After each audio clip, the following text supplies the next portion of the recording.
What is up, guys? I'm back for another video. This one's going to be about chords, as you may have already guessed by the video on the intro. And before the video starts, if you don't know who I am, my name is Franco Torres and I make weekly content here on YouTube and daily content on Instagram. I'm a guitar player from Puerto Rico and I try to bring content on lessons, licks, just a little bit of everything guitar related. And if you want to support me, you can subscribe down below and follow me on Instagram. If you want to know a little bit more on who I am, you can go to my website francotorresmusic.com, where you'll find everything that I do and everything that I've done and more in depth on who I am and what I do.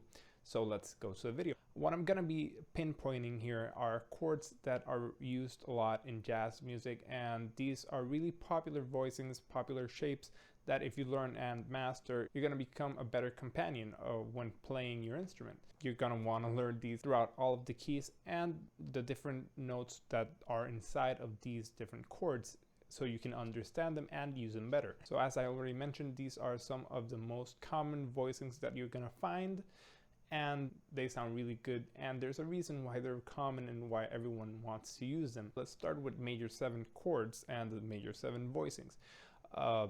This major 7 voicing you may already have seen, and it's a basic one with the root on the 5th string. But now let's take a little bit of a twist on it, as you already saw on the video intro. This is the 3rd note on the bass.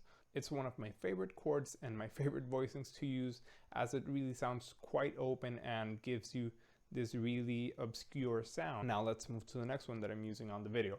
This one that you may have seen on the first part of the video is the minor 7 chord. Instead of playing the minor 7th chord that you already know and love, we're gonna add the 11th to it. This is gonna make it sound a little bit more wide and just overall jazzier, if you want to put it that way. This is a really cool voicing when you want to add something to spice things up without changing the quality and the attitude of the chord, with the root on the 6th string and the 5th string. And you're going to see it a few different times.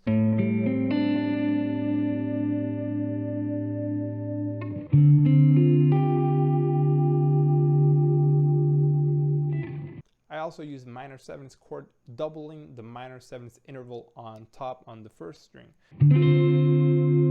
which is just another way that I like to play the minor 7 when I just want to add that sound and when I want to really emphasize that minor 7th interval. And now let's move to a dominant chord, which is the one that I use on the video. What this really is, it's a dominant chord without the root on the 6th string.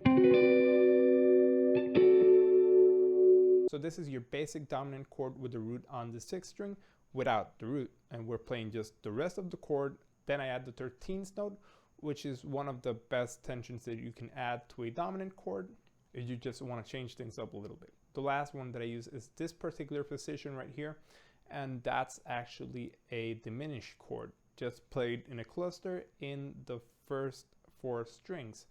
And that's a really cool chord when you just want to transition from one place to the other, kind of like a dominant chord, only it's a little bit more flexible, but you really have to know how to use it. One that I didn't use on the intro but is equally as important is the major 9 chord, and this particular shape is near the ones that we already know and love. Another one that I didn't play on the intro was this one right here, which is a minor 9 chord. We're doing is playing the minor 7th chord but adding the 9s on top as well.